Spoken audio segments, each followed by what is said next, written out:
Assalamualaikum warahmatullahi wabarakatuh.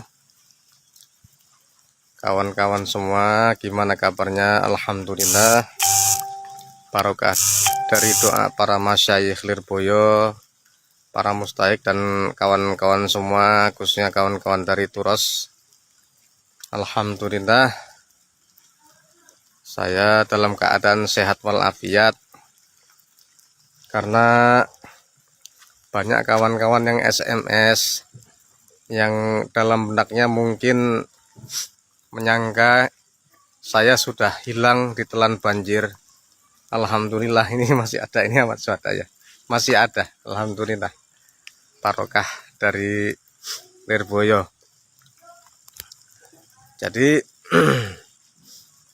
supaya kawan-kawan tidak penasaran, ini saya balas SMS di kepayahan, nggak pandai main HP. Jadi ini saya kirimkan video saja. Jadi memang banjir itu menyeluruh Sumatera, Aceh ya, dan Padang. Dan untuk banjir yang paling bandang, yang paling parah itu adalah Aceh Tamiang. Dan posisi saya ini adalah ujungnya Kabupaten Langkat, ujung Provinsi Sumatera Utara. Nah, setelah desa saya itu langsung Aceh Tamiang, jadi perbatasan ini. Nah, waktu itu kejadiannya 4 hari 4 malam hujan angin yang sangat luar biasa, anginnya kencang sekali, sampai-sampai waktu sebelum banjir besar itu pohon-pohon tumbang.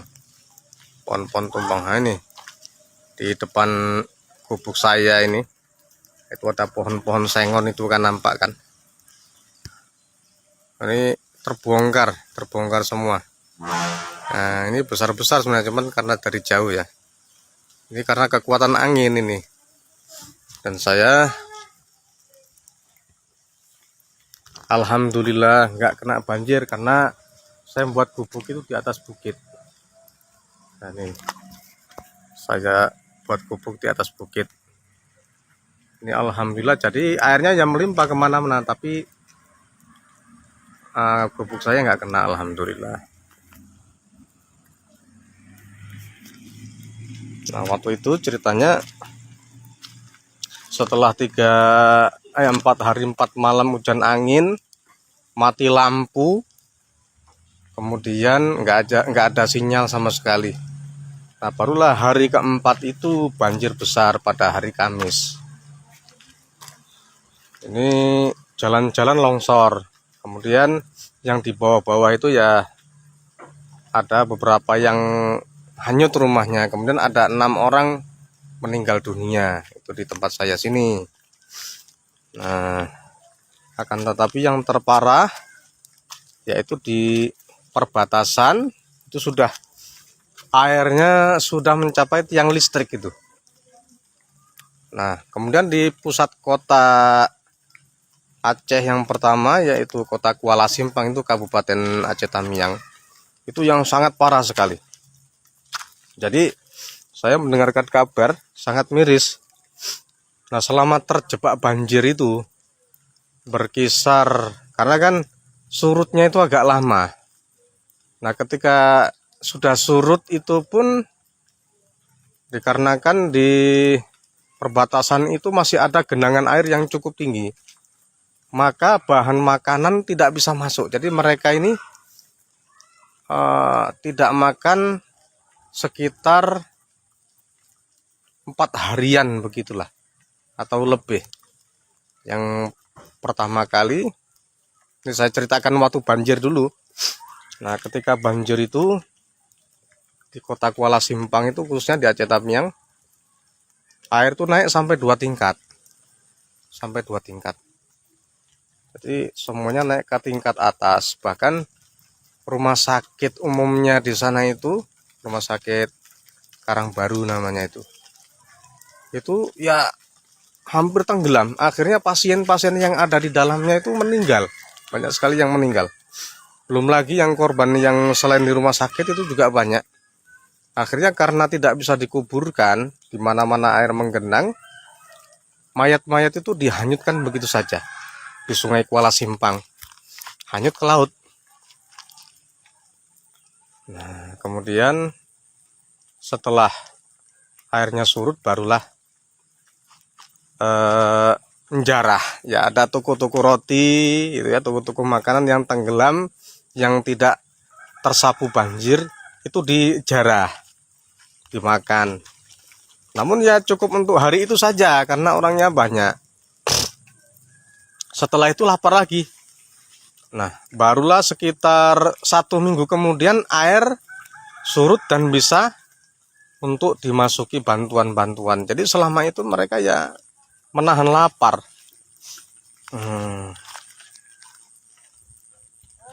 Baru kemudian banyak nggak apa, orang-orang sekitar sini karena mendengar sudah ada yang meninggal karena lapar, akhirnya berinisiatif untuk ngirimkan nasi-nasi bungkus karena masak belum bisa, nggak ada gas. Bahkan di sini sendiri ya terkena dampaknya waktu itu ya nggak ada apa-apa, karena selain Aceh itu Tanjung Pura itu ya Sumatera Utara sebelah saya. Nah, arah ke Sumatera Utara itu juga banjir, Brandan banjir, Medan banjir, semuanya banjir. Maka logistik itu nggak bisa masuk.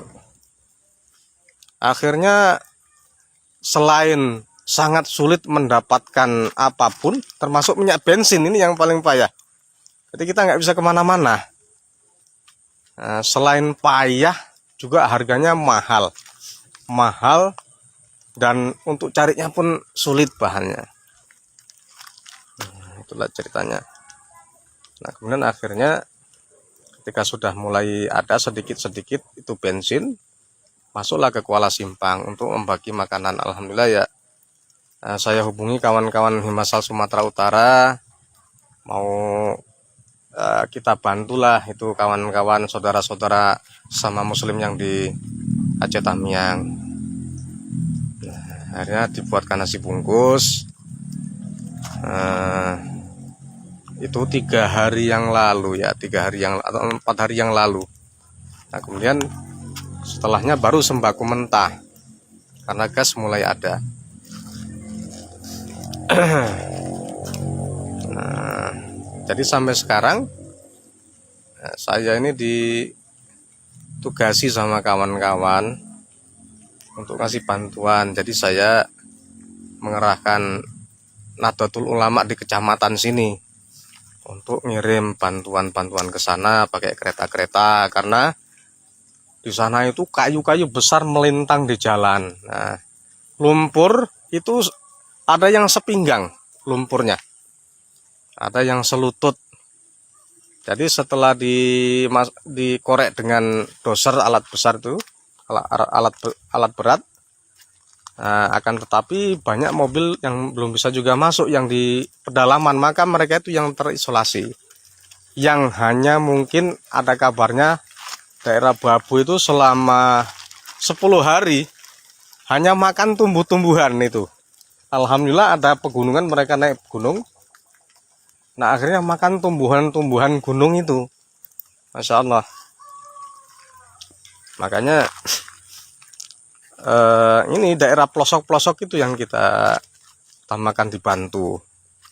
Bisanya naik kereta, mobil itu waktu itu belum bisa, tapi sekarang kayaknya sudah bisa. Nah, tapi ini minta doanya lah dari kawan-kawan semua. Ini cuaca di sini masih terus hujan, ini baru hujan saja. Ini mau gerak masih belum bisa.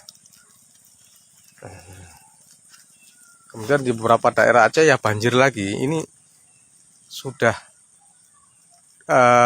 kloter ketiga ini banjirnya, tapi tidak separah yang awal.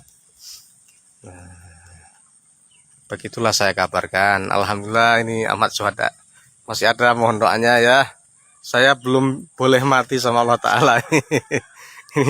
Masih diamanahi. Jadi mohon doanya semua. Wassalamualaikum warahmatullahi wabarakatuh.